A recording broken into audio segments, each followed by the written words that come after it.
लेकिन धृतराष्ट्र मूर्ख बने रहे अथवा समझदार थे नहीं कहा जा सकता। अपृष्टो बहुभाषते, जो बिना पूछे बहुत बोलता है उसको भी मूर्ख कहा जाता है। और बिना अनाहुतः प्रविशति, बिना कहीं बुलाए चला जाता है उसको भी मूर्ख कहा जाता है।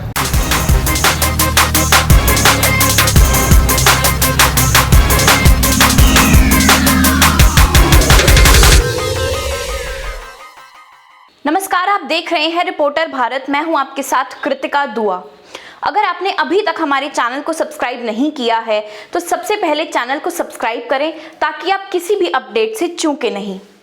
खबर शुरू करने से पहले मैं आप सभी से एक सवाल करना चाहती हूं, क्या आप मूर्ख हैं? होली के अवसर पर देश के कई प्रदेशों में महामूर्ख सम्मेलन का आयोजन किया जाता है। दिल्ली के व्यस्त लोगों को विश्राम और आनंद का दिन प्रदान करने के लिए दिल्ली में इस सम्मेलन का आयोजन किया जाता है। डॉक्टर रमाशंकर श्रीवास्तव जी द्वारा स्थापित 36वां मूर्ख सम्मेलन दिल्ली के मोहन गार्डन में स्थित कमल मॉडल स्कूल में मनाया गया, जिसके आयोजक विनोद बब्बर थे। इस आयोजन में कमल वंदना ग्रुप ऑफ इंस्टीट्यूशंस के चेयरमैन डॉक्टर वीपी टंडन और वार्ड 26S से बीजेपी नेता संतलाल अग्रवाल भी मौजूद थे। देश के जाने माने कवियों ने इस सम्मेलन में अपनी प्रस्तुति पेश की। देखिए ये रिपोर्ट। ऐसी आप आशीर्वाद दो कि ये बोर्ड इनके से तो बना रहे और ये से तो बना रहे पिछले 5 साल रहा, आगे आने वाले 5 साल में भी ये बोर्ड इनके ऊपर बना रहे जो सारी को। लेकिन सर ये दोनों साफ हो जाए ना, आप लोग भी तो समस्या होती है। इसलिए अपनी मूर्खताओं को गिनती में न लाना, गणित में न लाना, हिसाब में न लाना सबसे अच्छी मूर्खता है कि हम अपने आप को गिनती में न लाएं और 1 से 100 तक की यात्रा बब्बर जी ने बताई थी आपको। आप एक को चाहेंगे तो अनेक हो जाएंगे और अगर बहुतों को चाहेंगे तो किसी के नहीं हो पाएंगे। तो शायद ये हमारी मूर्खता भरी समझदारी है जो कई बार हम जाहिर करते हैं, कई बार नहीं जाहिर कर पाते। रही बात पिछले 2 साल की, तो 8 मार्च 2020 को ये मान सम्मान, प्यार, दुलार और आपसे जो भी कहना चाहें ये एक अपात्र को दे दिया गया गुरुजी के, बब्बर जी के और डॉक्टर रमाशंकर श्रीवास्तव जी के आशीर्वाद से। और अपात्र को पात्र समझ लेना समझदारी है या क्या है, इसे आप जान लें कि यदि आप अपात्र को पात्र बना देते हैं तो आप सबसे ज़्यादा काबिल हैं। और ऐसे काबिल गुरु हमारे साथ बैठे हैं, इन्होंने एक नाकाबिल को काबिल बना दिया और न जाने कितनों को बनाया होगा। और बनाना भी आप जानते हैं, बनाओ मत, लेकिन बनाओ मत में भी बनाना है। और वैसे तो बनाना अगर शब्दों से शब्द को जोड़े तो अंग्रेजी में कहेंगे तो फिर वो छिलके अगर आप फेंक देंगे तो भी रपट जाएगा, फिसल जाएगा। तो ऐसी भी हम हरकत कई बार कर देते हैं। और पिछले 2 साल में बहुत कुछ हुआ है जो नहीं होना चाहिए था। और मेरी ये बदकिस्मती है कि मेरे कार्यकाल में हुआ, वुहान से कोई चला ऐसा मूर्खता का कुछ ऐसा सौगात मिली जिसके लिए साथ में रखा है ये क्या बोलते हैं इसे, सैनिटाइजर, अभिनव गंगाजल है ये। तो इस अभिनव गंगाजल से हम सब अभिषिक्त होते रहे। तो ये एक समस्या थी या समाधान था और हम उससे निपटे हैं, देश निपटा है। तो ऐसी मूर्खताओं में भी हमारे कार्यकाल में ये कामयाबी देश ने पाई है। ये मूर्खता है या समझदारी है, इसका निर्णय आप कर लें। और साथ ही अभी हमारे बहुत ही करीब हमारे एक दोस्त ने, रूस जिसे कहते हैं आप, वैसे आप सब रूस जाते हैं घर में, रूसते होंगे, लेकिन रूस ने पता नहीं कैसे रूसना शुरू कर दिया। वो अंग्रेजी में रूस था या रशियन भाषा में रूस था, रूसी में था, वो हिंदी में कैसे रूस गया ये समझ में नहीं आया। तो ऐसी मूर्खता पुतिन ने कर डाली। और उधर बाइडन भी कह रहे थे, हिंदी ने लिखा था ये सम्मान हमें मिलना चाहिए, लेकिन एक शब्द इसमें डाला देशी, वो तालब विषय है, उसे हम देसी कर लेते हैं। तो उन्होंने इसका देसीकरण किया।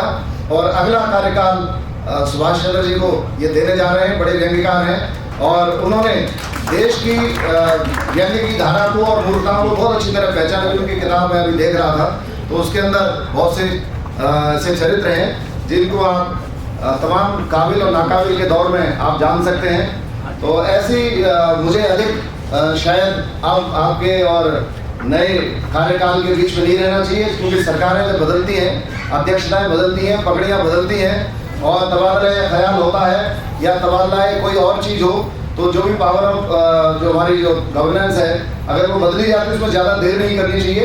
इसलिए मुझे अधिक नहीं कहना है, आप सब अधिक समझदार हैं, इसलिए आप समझ गए होंगे। अधिक कार्यों की चर्चा करना ठीक नहीं है, क्योंकि 2 साल तक हमें छिपने रहने पर जिस मुल्क मिलेगा मैं दिन में 1000 इकट्ठी कर लेता हूँ।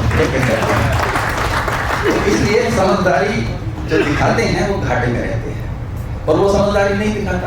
आज भी कई वर्षों से वो चल रहा, बूढ़ा हो गया वो व्यक्ति, एक का नोट लूट लेते हैं। लेकिन हमारे सामने प्रश्न ये है कि हमारे जो पिछले मूर्खाध्यक्ष जी यानी 2020 में जो बने थे डॉक्टर ब्रजेश गौतम जी, जो दिल्ली संस्कृत शिक्षक संघ के अध्यक्ष हैं, ब्रजवासी हैं, ऐसे भी बहुत। एक दोहा बताता हूँ, ये मेरे प्रशंसक हैं, बहुत दूर से आए हैं शायद, तो इनका आग्रह है तो मैं 2 लाइनें एक दोहा सुनाना चाहूँगा। आज न कोई रोक है, आज न कोई रोक है, कर ले उल्टा काम। आज न कोई रोक है, करने उल्टा काम। दिन सारा है आज का मूर्खता के नाम, दिन सारा है आज का मूर्खता के नाम। सही आई है बेटा? सादर नमन प्रणाम। मंच पर हमारे माननीय डॉक्टर साहब श्री अमरीश बंसल जी, हमारे मूर्खाध्यक्ष जी, माफ़ी चाहूँगा इस शब्द अच्छा तो नहीं लगता, लेकिन जैसा अभी सुना मैंने, हमारे बड़े भाई साहब टंडन साहब और मेरे समक्ष देवतुल्य सभी लोग बैठे हैं। आज फर्स्ट टाइम, पहली बार मेरा वास्ता ऐसे कार्यक्रम में पड़ा है। मैंने तो सोचा था कि मैं ही मूर्ख हूँ, लेकिन आज पता मेरी इस टीम में काफी लोग विग का मैंने इस्तेमाल करना है मुझे, तो विग मैंने ऐश्वर्या राय को फ़ोन किया है, वो ऐश्वर्या राय बहुत जल्दी एक विग बना के भेज रही है। जैसे ही मैं लंबे बालों वाली विग लगा लूँगा, उसके बाद मैं सीधा मिस इंडिया कंपटीशन में भाग लूँगा। खुशियत है, इसको दूर करके फिर से दोबारा हंसी ना आए, दोबारा से खुशी ना आए। एक शेर सुनाता हूँ आपको कि शरारती शेर है कि इश्क के बाजार में गोटी नापनी फिट हुई, इश्क के बाजार में गोटी नापनी फिट हुई, किसी ने चालू कहा, किसी ने लल्लू कह दिया। तो मित्रों आओ हम हंसे। हमारे प्रोफेसर डॉक्टर रामशंकर श्रीवास्तव जी, मुझे याद है कि मैं भी राजधानी कॉलेज से पढ़ा हूँ और मेरी भी हिंदी ऑनर्स की है, क्योंकि फादर मेरे बड़े अच्छे दोस्त थे वाणी विहार में, जो हमारे प्रोफेसर कॉलोनी कहते थे उस टाइम। हमारे पूजनीय पद्मश्री रमाकांत शुक्ल जी, डॉक्टर साहब और बहुत सारे हमारे विद्वान थे हिंदी के, संस्कृत के। तो मैं राकेश कुमार, मैं पेशे से एक अधिवक्ता हूँ और आज इस 36वें मूर्ख सम्मेलन में आकर काफ़ी अच्छा लग रहा है। काफ़ी वर्षों से हम इस कार्यक्रम से भाग लेते आ रहे हैं। देखिए, आज के समय में सबसे बड़ी बात यह है कि आदमी को कहीं ना कहीं कोरोना काल आने के बाद, या वैसे भी आज की व्यवस्था ऐसी है कि हर किसी को हंसने का समय मिल नहीं पा रहा, और हर बच्चे हों, घर में बड़े हों, बुजुर्ग हों, वो कहीं ना कहीं गैजेट्स के अंदर, चाहे वो मोबाइल हो, लैपटॉप हो या टीवी हो, उसमें लिप्त हो चुके हैं। तो इस तरह के मूर्ख जो सम्मेलन है उसको करने का उद्देश्य ये है कि कहीं ना कहीं बच्चों के अंदर, बड़ों के अंदर या युवाओं के अंदर हंसी का एक माहौल आ सके, वो अपने तनाव से, अपने इस आजकल के माहौल से बाहर निकल के आ सकें। तो ये 36वां जो मूर्ख सम्मेलन था, इसको करने का केवल यही उद्देश्य होता है कि हम लोगों तक किसी ना किसी उद्देश्य से हंसी का एक अच्छा माहौल पहुंचा सके। और आज के समय में यहाँ पर जितने भी लोग आए हैं वो सभी के सभी अपने क्षेत्र के अंदर बहुत बड़ी ख्याति प्राप्त कर चुके हैं, और हर वर्ष एक जो मूर्ख अध्यक्ष बनाया जाता है उसको, उसकी ताजपोशी को छीन कर बड़ी ज़बरदस्ती, क्योंकि जो मूर्ख बन जाता है वो अपने मूर्ख के ताज को देना नहीं चाहता, तो बहुत ही ज़बरदस्ती उनका ताज छीना गया और आज एक नया मूर्ख अध्यक्ष बनाया गया है। और हमारी आशा है कि हम इस तरीके से मूर्ख बनाते बनाते पूरी दिल्ली के अंदर जितने भी लोग तनावग्रस्त हैं उन सभी को मूर्ख बनाएंगे, ताकि वो अपने तनाव से बाहर आ सकें। और हम इस प्रोग्राम को अगले साल और भव्य और बहुत सुंदर और बहुत बड़ा करने की कोशिश में लगे हुए हैं। बहुत बहुत धन्यवाद सर। आप मूर्ख हो कहने की बात है। जो भी शादीशुदा होता है उसे ये पदवी अपने आप मिल जाती है। मूर्खों का राजा चुना गया है आपको। जी। तो क्या कहेंगे बाकी मूर्ख जनता से और जो उपस्थित मूर्ख आपके साथी हैं उनसे? मैं उन सबसे कहूँगा कि कम से कम एक दिन मूर्खता के लिए निश्चित कर लें कि पूरे दिन में आप एक दिन अपना जो समझदारी है उसे किसी गुल्लक में डाल दें और अपनी मूर्खता की जो आपकी वो है पावर उसे बाहर निकाल लें और 1 घंटा कम से कम पूरी तरीके से बच्चे बन के मूर्ख बन के जिएँ। ये टेंशन, ये जितने भी परेशानियाँ हैं, डिप्रेशन, ये सब दूर हो जाएंगे, ये मेरा दावा है। महामूर्ख सम्मेलन केवल हास परिहास के ज़रिए से ही इसे देखा जाए ताकि लोग मूर्ख बने और अपने आप पे हंसें और जो टेंशन है उसको छोड़ें? देखिए, विदेशों में बहुत सारी ऐसी जगह हैं जहाँ पर इस तरीके के काम किए जाते हैं, जहाँ बिल्कुल दिमाग को छोड़ देते हैं। दिमाग को छोड़ना बेसिकली क्या है, हास्य का उत्पत्ति इसलिए हुई है कि जितना आप जो लगातार चलने वाला दिमाग है उसे जितनी उसको शांति देंगे और उसके स्थान पर थोड़ा सा भी अगर आप हास्य का इस्तेमाल करेंगे, मज़े का इस्तेमाल करेंगे, दोस्त इसलिए हमें याद आते हैं कि उनके साथ आप खुलकर हंसते हैं। ये जो खुलकर हंसना है ये बहुत बड़ी चीज़ है और ये महामूर्ख सम्मेलन जैसी जो इस तरह की चीज़ें हैं वो खुल के हंसने के मौके आपको उपलब्ध कराती है। बहुत बड़ी बात। तमाम तरह के आपको आभूषण पहनाए गए हैं, इनके बारे में क्या कुछ इनकी विशेषता है? देखिए, मैं तो ये मान के चलता हूँ ये जो गोबर का ये मिला हुआ है, मेरे यहाँ गैस ख़त्म हो गई है, इसकी जगह ये ईंधन में काम आएगा। घर में कई दिन से सब्जी नहीं थी तो मैं यहाँ कार्यक्रम में आएगा। देखिए, बैंगन ये है, इसका भुर्ता बनेगा, ये भिंडी है, ये हो गई। पेन मेरे पास बहुत दिन से नहीं था, इन पेनों को मैं मार्केट में बेच दूँगा और ये मुकुट तो है, ये बहुत सालों तक काम आएगा। तो मित्रों, महामूर्ख सम्मेलन के इकोनॉमिक फायदे भी बहुत हैं। बहुत बहुत धन्यवाद। अब बात करते हैं इस सम्मेलन के आयोजक विनोद बब्बर जी से। देखिए, हास्य हमारे जीवन का अंग था, वर्तमान के तनावों के दौर में वो लुप्त होता जा रहा है। ये परंपरा थी, लेकिन ये जो आधुनिकीकरण, सो कॉल्ड मॉडर्नाइजेशन हुआ, उसमें ये दब के रह गए। ऐसे अवसर पर जो नई पीढ़ी है उसको व्हाट्सएप, फेसबुक, सोशल मीडिया और टीवी चैनल्स बहुत कुछ दे रहे हैं, लेकिन अपना छीन रहे हैं। उसको लाना चाहिए। उसको लाने की जिम्मेदारी जो समाज में वो लोग जिन्होंने उस गुड़ का स्वाद चख रखा है उनकी जिम्मेदारी है। इस नई पीढ़ी ने इस गुड़ का स्वाद नहीं चखा। उसी नाते से हमारे डॉक्टर रमाशंकर श्रीवास्तव जी जो दिल्ली यूनिवर्सिटी में प्रोफेसर थे, बहुत जाने माने व्यंग्यकार थे, हिंदी और भोजपुरी के विद्वान थे। भोजपुरी में आज भी पूरे देश, क्या पूरी दुनिया के अंदर अगर किसी स्कूल, कॉलेज, यूनिवर्सिटी में पाठ्यक्रम में उनका लिखा हुआ चलता है। तो वो ये कार्यक्रम किया करते थे। उनके जाने के बाद ये जिम्मेदारी हमारे पर आई है।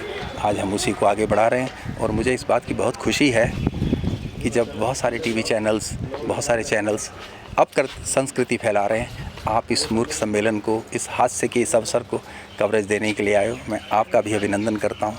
मैं मानता हूँ कि सच्चा मूर्ख वही है जो अपने आप को ज़्यादा समझदार समझता है और सच्चा समझदार वही है जो अपने आप को थोड़ा सा मूर्ख मान लेता है। तो आज हम लोग अपने आप को मूर्ख मान रहे हैं क्योंकि हम पुरानी बात कर रहे हैं, परंपरा की बात कर रहे हैं। जो परंपरा की बात करे उसे समाना मूर्ख कह देता। तो इस परंपरा की बात करने वाली मूर्खता में आप भी हमारे साथ बने हो, साथ आए हो। आपका भी मैं अभिनंदन करता हूँ इस मूर्ख सम्मेलन में। आपको भी मूर्ख सम्मेलन की सदस्यता प्रदान करते हुए हमें बहुत गर्व हो रहा है। रिपोर्टर भारत की टीम ने कमल वंदना ग्रुप ऑफ इंस्टीट्यूशंस के चेयरमैन डॉक्टर वीपी टंडन से भी बात की। देखिए, ये तो परंपरा बहुत पुरानी है और कई सालों से चलती आ रही है। जब से होली का हम प्रोग्राम करते हैं, उससे पहले इस तरह के हास्य कवि सम्मेलन पूरे देश में होते थे। अब उस पर कमी आई है, लेकिन अब भी कुछ लोग हैं जो इस परंपरा को जीवित रख रहे हैं।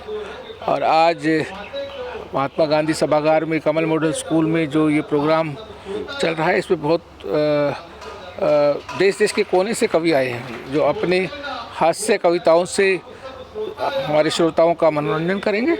और हमारे डॉक्टर रामशंकर जो हैं, उनकी श्रीवास्तव जी की याद में ये कार्यक्रम हो रहा है। पहले वो खुद ही इस कार्यक्रम को ऑर्गेनाइज करते थे। विनोद बब्बर जी जो हमारे राष्ट्रीय किंकर के संपादक हैं, और उसके अलावा बहुत सारे और भी लोग हैं जो इसमें कार्यक्रम में बढ़ चढ़ कर भाग ले रहे हैं। तो मैं सभी का स्वागत करता हूँ। 2 साल के लंबे कोविड पीरियड के बाद पहली बार हंसी की महफिल, कितना जो टेंशन था वो कम हुआ? नहीं, ये तो बहुत अच्छा है। अब हम तो ईश्वर से प्रार्थना करते हैं कि इस तरह जो है अब पूरे देश में इस तरह का हंसी खुशी का ही माहौल रहना चाहिए, पूरे देश में क्या विश्व में, और सब लोग संपन्न साधन संपन्न रहें, खुश रहें। जो तनाव के दिन 2 साल हमने देखे हैं वो अब दोबारा ना आए, हमें ईश्वर से हमारी कामना है। अब बात करते हैं वार्ड 26S से बीजेपी नेता संतलाल अग्रवाल से। देखिए, मुझे पहले तो इस महामूर्ख सम्मेलन की जानकारी नहीं थी। आज प्रथम बार मेरा वास्ता पड़ा है इस सम्मेलन से।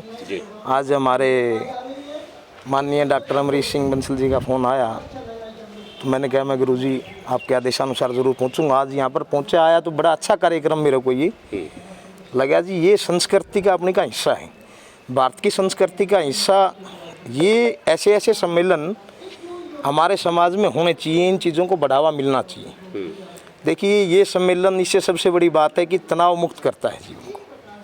अगर हम अपने जीवन में हर रोज़ 10 मिनट ऐसा मूर्ख सम्मेलन अपने परिवार के साथ ऐसा माहौल अगर हम बना लें, तो मैं मानता हूँ कि जो आजकल जो ये बीपी शुगर की जो समस्याएं, जो बीमारियाँ चल रही ना, ये जीवन से वैसे ही समाप्त हो जाएंगी बगैर किसी दवाई के। ऐसा महामूर्ख सम्मेलन मैं भी कोशिश करूँगा कि अपने परिवार के साथ मैं हर रोज़ 10-15 मिनट अपने परिवार के साथ ये महामूर्ख बनने का नाटक भी बनूंगा और अपने बच्चों को भी बनाऊंगा। सर, ये प्रोग्राम को देखने के बाद आपको कैसा लगा कि कितने मूर्ख हो आप और समाज में कि लोग मूर्ख? देखिए, इस प्रोग्राम के माध्यम से जो मूर्ख की उपाधि जो हम देते हैं हंसने और हंसाने के लिए, इसमें मैं 50% के करीब मैं मूर्ख हूँ। लेकिन ऐसे कार्यक्रम, ऐसी मूर्खता तो 100% इंसान के अंदर होनी चाहिए, मेरा ही मानना। सर, राजनीति में आप हो, राजनीति में ऐसी प्रोग्रामों को कितने आगे आना चाहिए? देखिए, राजनीतिक क्षेत्र में अगर हम मंच के माध्यम से कोई बात कहते हैं तो हम कई बार ऐसे शब्दों का यूज़ नहीं कर सकते, क्योंकि हम लोग मूर्ख हैं, लेकिन सामने जो जनता बैठी ना जी, वो मूर्ख नहीं है। वो इस शब्द का गलत अपने विचारों पे ले जाती है। राजनीति में हम इसको तो नहीं जोड़ सकते। सर, अब 2022 है, बिल्कुल निगम के चुनाव है, इस पे थोड़ी सी झलक आपकी। इसमें देखिए, 2022 के एमसीडी चुनाव अभी परिणाम आपने देखे हैं। 5 राज्यों में चुनाव थे, उनमें से 4 राज्यों में हमारी भारतीय जनता पार्टी की बड़ी बहुमत के साथ प्रचंड जीत हुई है। अभी उसका विजय जुलूस भी है, वो भी हम हर जगह निकाल रहे हैं। और 2022 का जो एमसीडी का चुनाव है, मेरा मानना है चाहे इलेक्शन कमीशन, चुनाव आयोग जो है, चाहे वो आज चुनाव करवा ले और चाहे 6 महीने बाद करा ले, पूर्णतः तीनों नगर निगमों में एमसीडी के अंदर भारतीय जनता पार्टी की सरकार पूरे बहुमत से बनेगी। सर, कहा गया कि बीजेपी अपनी हार गई थी इसलिए चुनाव को थोड़ा जी नहीं, ये जो दिल्ली सरकार का जो मुख्यमंत्री है, ये ढोंग बहुत करता है जी। अभी तीनों नगर निगम हैं, तीनों नगर निगमों में अब जैसे हमारी साउथ नगर निगम पड़ता है, इसके 17,000 करोड़ रुपए बकाया हैं जो केजरीवाल सरकार हमें दे नहीं रही है। अगर तीनों निगमों को एक कर दिया जाएगा तो सारा फंड, जितना फंड का पैसा होता है वो सेंट्रल गवर्नमेंट डायरेक्ट एमसीडी को देगी। ये इसकी कमाई बंद हो जाएगी, इसमें रिश्वतखोरी बंद हो जाएगी। जो परेशानी हमें होती है नगर निगमों के माध्यम से, समय पे तनख्वाह ना मिलने कर्मचारी को, टेंडर समय से नहीं होने, इन चीज़ों की बाधा एमसीडी को आती है। वो तीनों नगर निगम एक होने से सेंटर का फंड सीधा आएगा तो वो समस्या दूर हो जाएगी। इसलिए चुनाव आयोग इन तीनों नगर निगमों को एक करने के लिए समय की थोड़ी सी आगे बढ़ाने की कोशिश की जाए। जनता को क्या मैसेज देना चाहते हैं? जनता को चुनाव के उसमें जो है ना, मैं प्रार्थना करूँगा कि चुनाव, कोई भी चुनाव हो, हमें शांतिपूर्ण तरीके से करना चाहिए। मतदान के दिन 100% मतदान करने के लिए सब लोगों को बाहर जाना चाहिए, अपने पोलिंग बूथ पर जा करके, बल्कि नाश्ता बाद में करना चाहिए और मतदान पहले करना चाहिए। और मैं भारतीय जनता पार्टी के पक्ष में वोट करने की अपील करता हूँ। आज के लिए इतना ही। अन्य जानकारी के लिए देखते रहिए रिपोर्टर भारत। वीडियो को लाइक और शेयर जरूर करें और नई अपडेट्स पाने के लिए चैनल को सब्सक्राइब जरूर करें। अपने क्षेत्र में हो रही किसी भी समस्या को लेकर आप हमें नीचे दिए गए नंबर पर संपर्क कर सकते हैं।